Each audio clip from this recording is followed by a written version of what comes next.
you'd be launched. Launched at 30 to 1, 15 to 1 more likely, 15% ticket on those pick fives. That's right. Yep, and $1.5 million guaranteed pool on the Derby pick five, which we'll get to in a bit. And $1 million guarantee on the pick six as well. So lots of big pools expected today, obviously. Maiden special weight in the fourth race, our first grass race of the day.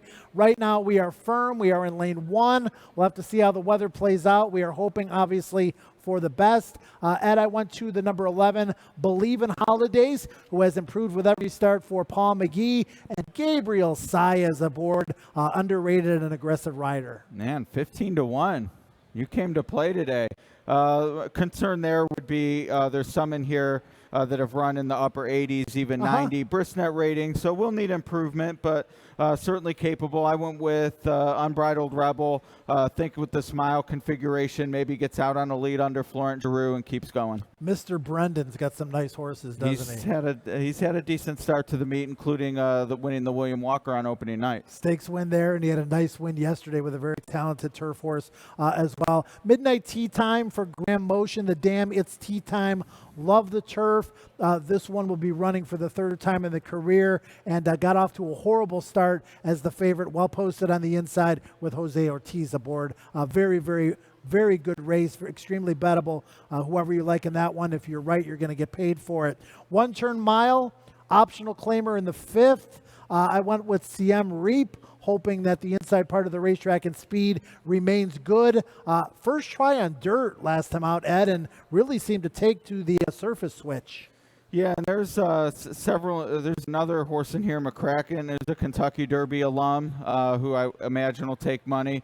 Unfortunately, probably up against it a little bit based on what we've seen of the track. But we'll see. We know Brian Hernandez can work a trip here. I went with Dazzling Gem, who I was shocked reading through the PPs, has not gone one turn in quite some time. I thought Brad sort of moved him up and down. So this is a little bit of a cutback, even though it's only half a furlong, but I think it's significant that this one gets one turn again, and this is the one prime power play of the day I do agree with. So Dazzling Gem, I think 9 to 2 is the right price. A lot of cool horses in here. Dazzling Gem, McCracken, Behavioral Bias, who is the model of consistency, watching this horse run at Churchill Fairgrounds, and Keeneland, a loss to Win Time at Fairgrounds, who turned out to be a really, really nice sprinter. So another good race in the fifth. Ed, what are we going to start to do in race number 6? I think it's time to set the table. Pull out the napkin. The first 5 races were the appetizers. Now it's time to feast on steaks. Hopefully my picks aren't so bad I need to put A1 with them. Yeah, right. That's a tough steak. That's a tough steak. All right, Humana Distaff, grade 1. 7 furlongs the distance. Finley's Lucky Charm, I don't know how she went off at 5 to 1 last time. She's undefeated at Churchill Downs. She's 6 for 6. Undefeated in Kentucky. Undefeated in Kentucky. And I think she's a better horse now than she was when she was winning all those races at Churchill, because she has shown the ability to come from a little bit off the pace if needed. She's got the rail here. Maybe she'll push through and make the lead with Brian. Maybe she'll sit the pocket. Either way, if the rail continues to be good, she's going to be tough. Yeah, I agree. I really wanted to pick her. I loved her in the Breeders' Cup Filly and Mare Sprint last year until that's where Unique Bella went, and then I got off. And neither ran their race that day, but she's so much fun. I love watching her run. She's my second pick. But American Gal, I just thought had a little better number power from the outside. Jose Ortiz has won on her before, and I just think the outside posts in this race, they're going to get their run, and it's probably going to be good enough if Finley's Lucky Charm has any trouble from the rail. My original pick, I had American Gal on top, and I could definitely see her winning. I'm a big fan. I think she's still got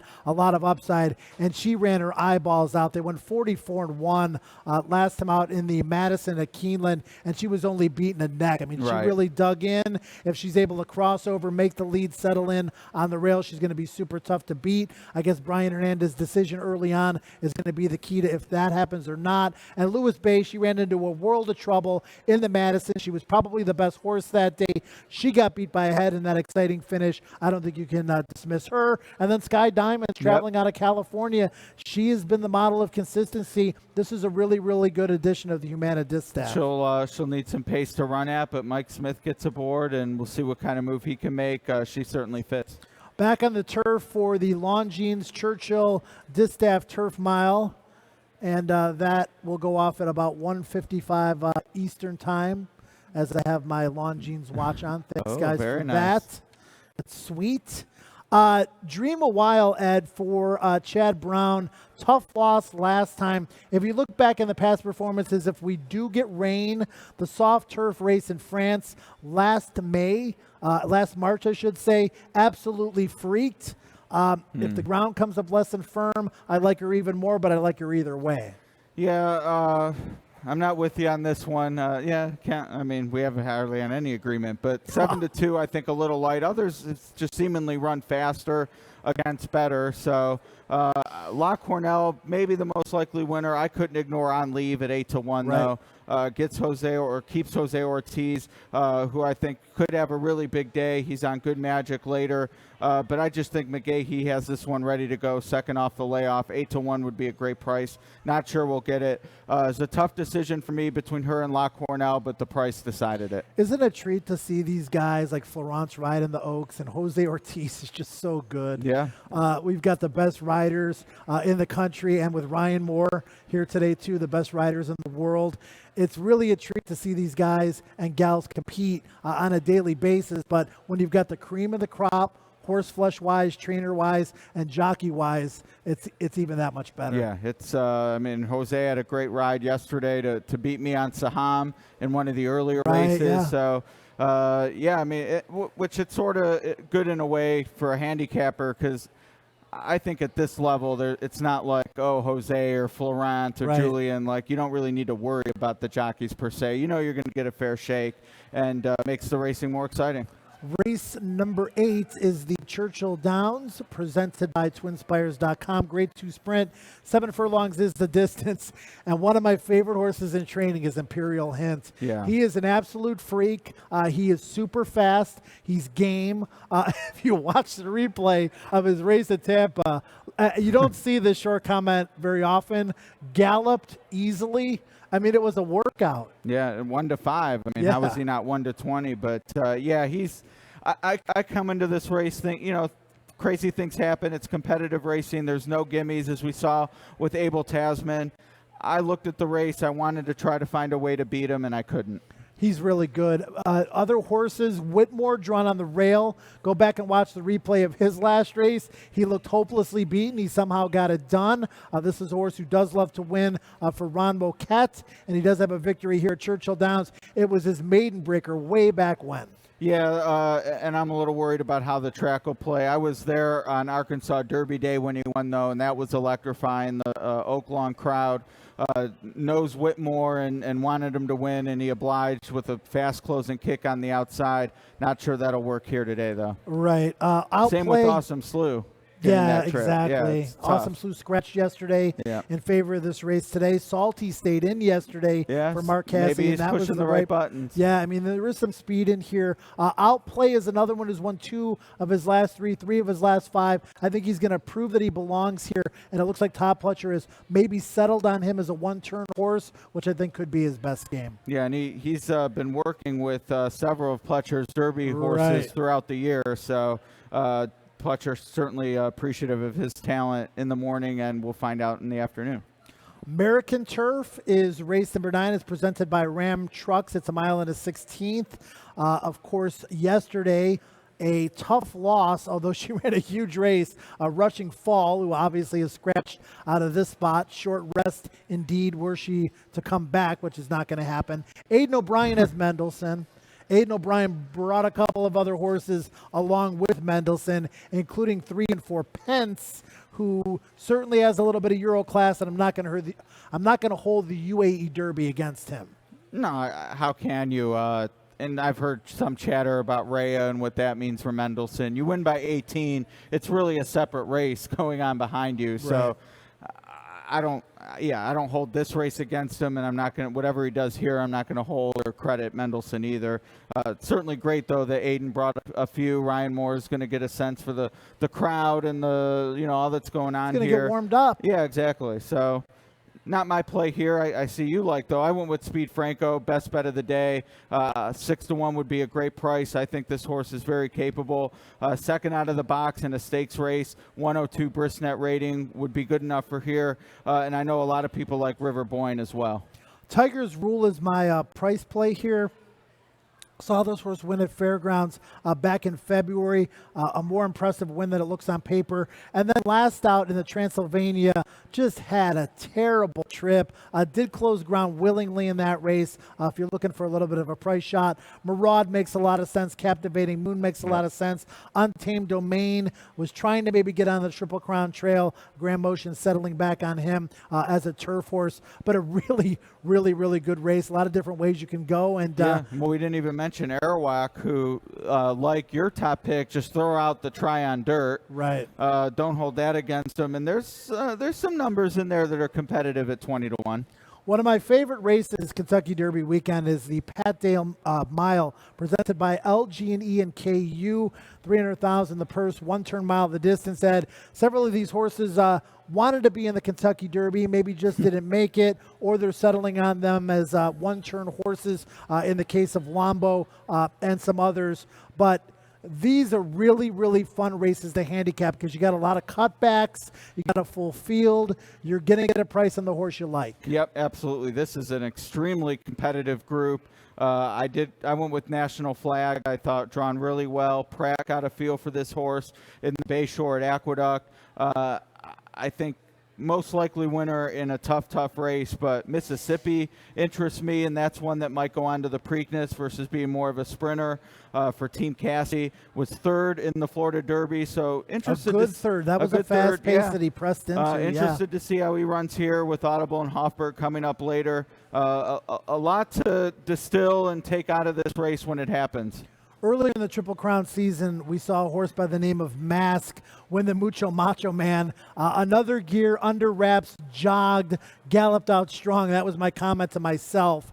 And he's back here today. Another horse that would appear likely to maybe run in the Preakness. So we're going to have a great Derby. And if everything plays out the way we think, with lots of horses from an unbelievable Derby going into the Preakness and some fresh shooters like Mississippi, Mask, Quip, so on and so forth. The Preakness is setting up to be just amazing as well. I love Mask. I think Chad Brown got him ready for this race here today. Credit to him taking his time. The Ramsey horse that won yesterday, he's only got 4 or 5 starts on his resume. 4, yeah. Yeah, and it's all about patience, and it's about the patience that owners show trying to force something that isn't there. You take some time off, you give the horse the rest it needs, and Mask, I think, is online to have just a fantastic career. Yeah, and Chad Brown last year won the Preakness with Cloud Computing. There you go, a rested horse. It was his 4th career start. He didn't even race as a 2-year-old, I believe. He could have run in Derby off the Wood Memorial. So, yeah, some parallels there. Mask has the feel of being even more lightly raced just because of the way it worked out. But, yeah, that Mucho Macho Man, he was actually favored at 7-5, despite going against Stack Attack, who was one of the big horses at the time for Dale Roman. So Barn obviously has a lot of confidence and wouldn't shock me. I think there's enough talent in here. I'm looking in a different direction, but fun race to watch for a number of reasons. Yeah, a lot of different directions you can go. And like we've been saying all day, if you get it right, you're going to get paid. And Ryan Moore gets the spin on the dirt. And Ryan, exactly. Yeah, that's kind of cool. All right, so Turf Classic, the Old Forester Turf Classic in the 11th. Ed, we talked about, the Pick 5, $1.5 million guarantee. The Pick 6, $1 million guarantee.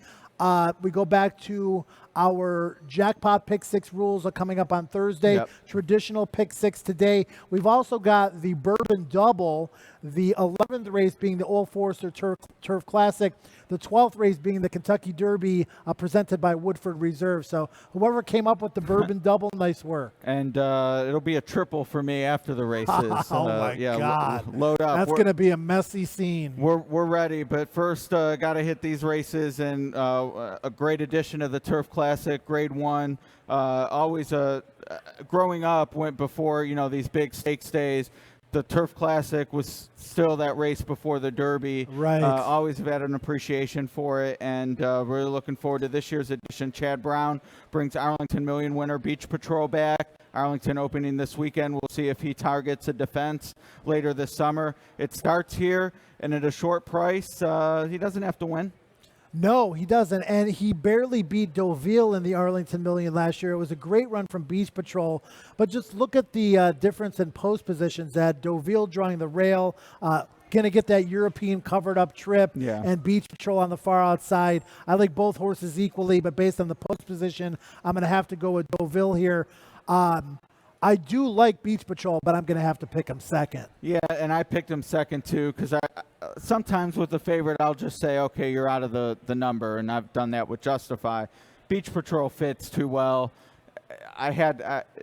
He's second, and he'll be on a lot of my tickets. But Synchrony is the horse I have on top. Played some Fairgrounds horses yesterday with, the success wasn't as good as it had been at Keeneland. Divine Mischief. But, well, there you go, yeah.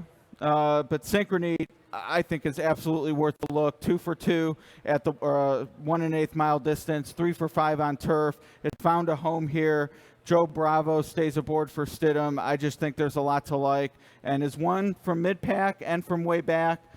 We'll have to work a trip from post 7, but I think we're going to get the right price with O'Brien and Brown and the inside-outside. 3-1 in the Mervyn Muniz was a steal on Synchrony. He looked so good when he won the Fairgrounds Handicap, won the Mervyn Muniz. I was there. Visually impressive. Joe Bravo gets along great with this horse from Mike Stidham. I'm rooting for him because I kind of have a connection to the horse. I wanted so bad to pick him, but I'm like, Deauville and Beach Patrol is a whole nother world than what he's been facing. But you're going to get the right price on a horse that is really, really, really good. Yep.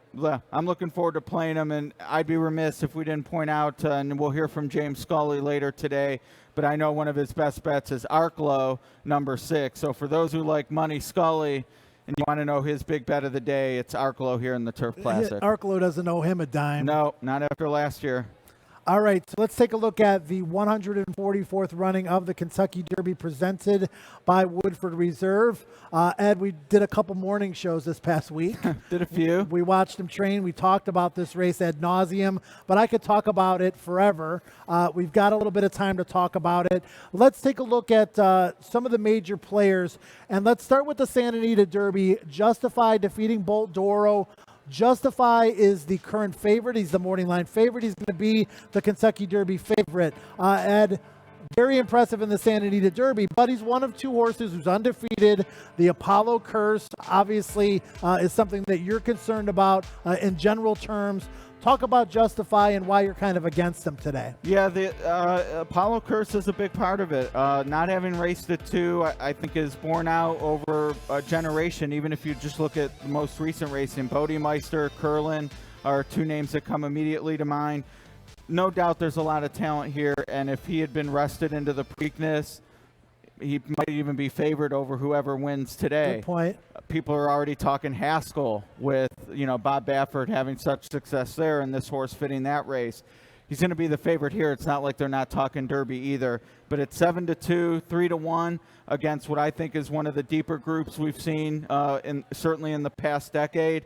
I'm willing to let him beat me, and I think going a mile and a quarter, that's when the true test comes, and the closest parallel I can think of is Indian Charlie in 1998. He wasn't an Apollo horse, but he was lightly raced, beat the doors off real quiet in the Santa Anita Derby, came here, didn't stay the mile and a quarter, and I could just see a similar situation with Justify at a short price, so I'm going to swing against. Bob has waited before. He waited with Arrogate. He waited with West Coast. He could have waited with Justify, but he was ready to run. Mm-hmm. He breaks his maiden. That's like, okay, we're not going to push him into a stakes right away. He wins an allowance race, and people are like, wow, he has no Derby points. Santa Anita Derby, he's much the best over Bolt Doro. Bolt Doro ran well that day. He did. But I think he may be regressing a little bit. I don't think that has anything to do with the Santa Anita Derby. Justify is really good. Is it too much too soon? It remains to be seen. If it's not and he wins, he's really, really, really good. Yeah, if he wins today, I'm going to eat a lot of crow, wash it down with that bourbon we talked about. But that's horse racing. Does that pair well? Yeah, it's a game of opinions, and mine is that I don't want to bet this horse as the favorite against such a talented group. Let's take a look at Mendelssohn. He's going to be the only horse really on your screen here in the UAE Derby. 16 of the 17 dirt races run during the Dubai Carnival were won gate to wire, including this one. Not all of them were won by 18.5 lengths, Ed. No, they weren't. And people have said, oh, the bias that day. Look, when I look at everyone's pace projections for the Kentucky Derby, they're saying Mendelssohn's going to be second tier, if that, maybe even mid-pack. He won this gate to wire. Ryan Moore hustled him out there. He got the trip he needed to win on that track. I have no concern that this horse was aided by a bias there. I just think he's so good. Ryan did as he pleased, and we saw that in Dundalk. He didn't win gate to wire. Right. He went inside a horse. Or the Breeders' Cup Juvenile Turf. Yeah. He's traveled well. He's traveled to Del Mar. He's traveled to Dubai, traveled to Louisville. Saw him for the first time on the track Thursday morning. He got a little warm, but once he broke into his stride, he settled down. He looks great physically. He's very athletic, which I think will be good if we do have an off track today. We'll have to wait and see, but Aidan O'Brien and Ryan Moore, they've got their best chance to win a Derby by far. By far, and best chance for the UAE Derby to have a Kentucky Derby double. Last thing on Mendelssohn and Justify. We're talking about if Justify wins this, how great he is, undefeated in 4 starts. He's won them by open lengths. I think Mendelssohn's upside's even greater. Grade 1 on turf, UAE Derby on dirt. If he wins an American Classic with that pedigree, Aidan O'Brien, I mean, who knows what they'll do with him, because he'll be worth $50 million. But yeah, at least. I mean, he would be one of the most exciting horses in racing, because he could go any. I mean, why wouldn't Arlington try to get him for the Secretariat? Or he could run 7th today. Or he could, yeah. See what happens. That's what makes it fascinating. Florida Derby, Audible. He ruled Florida this winter for Todd Pletcher. The horse that ran second is very intriguing as well. It was a really hot pace in the Florida Derby. Audible, look at him on the outside, makes this 4-wide sweeping move while in hand. The horse that's scrubbing behind him is Hofberg. He's only had 3 lifetime starts. Ed, I know you're a fan of both of these horses. I am, and I did go with Audible as the on-top play, Mendelssohn right underneath. I thought the Florida Derby was a great race, and the criticism there could be that the fast pace set up perfectly for him. I don't disagree. It was the right setup for that kick. Same with Hofberg closing, who made up a lot of ground other than on the winner. My issue with that, though, is that the horse who set that pace is in this race. And, yeah, there's no strike power, but we've heard the camp of Friends Fire say that they want to go from the rail with Paco. And there's enough pressers in here. I could see Promises Fulfilled going at a similar pace as we saw in the Florida Derby. If it's set up for Audible that day, why not today at 8-1? I think it's going to be a fast pace. I mean, when you talk about Promises Fulfilled, Bravazzo, coach is going with him. Friends Fire, and then all the pace pressers in the race that are going to have to make early moves. Someone's got to go. Mike's not going to wait around with Justify. Right. He's also not going to make a move too soon into a really fast pace either. It's just a fascinating race. You could talk about it forever. We're going to talk about one more Derby horse and then give you a quick wrap on the final 2 races, and that's Good Magic, the Breeders' Cup Juvenile winner as a maiden, the winner of the Bluegrass Stakes after finishing a disappointing 3rd from some accounts in the Fountain of Youth. That race didn't go his way. He's been professional, Ed. He's looked great here all week. And Chad Brown, you can just tell that he's very excited about the potential for a big performance today. After the Bluegrass, I wanted to come into this week having reasons not to like him. I thought maybe he could have spurted away from Flame Away, which perhaps is just a testament to how good Flame Away is. He didn't. But everything he's done since seems to be checking the right boxes. The first workout was great. People like what they're seeing here. Chad's exuding confidence. Not that most trainers don't, but it's a vibe with him for sure. Yeah. And I ended up picking him 3rd. I think he absolutely fits. All right, so give me a long shot. Again, if it is raining, that track is sloppy, and I know he's getting bet now and he's not a long shot, but that price is going to go up. My Boy Jack is a freak in the slop. We saw it in the Southwest Stakes. If it's sloppy, My Boy Jack moves way up for me. Vino Rosa is another horse that I'm interested in at the price. I like Hofberg out of the Florida Derby, as we talked about. 50-1 on the morning line. He's half that now, but Lone Sailor, and I wouldn't mind the slot. Majestic Warrior, 18% with an off track. So rain or shine, Lone Sailor, one of the long shots I wouldn't mind in the number. He's looked great all week, Lone Sailor. Yeah, no, he's the workhorse. I know Brandon's Fascinating like race. So, Ed, we're not going to have time to talk about the last two races, which is fine. 11-6. 11-6 are his top two picks. You can find my picks at KentuckyDerby.com. Just click on Joe's picks. The picks are right there. You can download the PDF as well. Throwing out a grid, or where can people find your picks for the day? EJXD2 on Twitter or at Twinspires. Not only my grid, but great offers and a lot of fun around the track. Photographers taking pictures. And, find our pins. If you're on track, let everyone know your Derby pick is. All right, man. Have a great day. Happy Derby. Ed DeRosa, James Scully, Scott Shapiro, Brandon Staubel. That's our talent for the day. I'll be right here on the desk. They'll be here or there in the paddock. Have a great Derby day, everybody. Enjoy the experience. Hope you leave with more money than you came with.